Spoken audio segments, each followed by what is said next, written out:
थांब थांब, तुला हवं असलेलं सगळं मिळेल. हो, सगळं मिळेल. अजूनही संभ्रम आहेस का? चल चल, तुझा हा सुद्धा प्रश्न आज 100% मिटवतो बघ.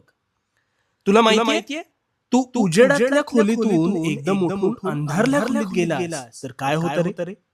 काही क्षण काहीच दिसत नाही.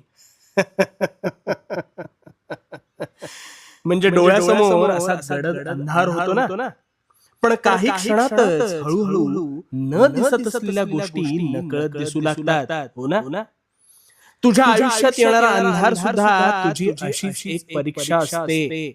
पण तू विसरतोस की खरं तर अंधारात काही वेळातच तुला दिसू शकतं. पण तू त्यातून वाट काढण्याचा नाही, तू त्यापेक्षा जास्त अंधाराचा म्हणजेच आलेल्या संकटाचाच अधिक विचार करतोस. आणि मग लगेच कावरा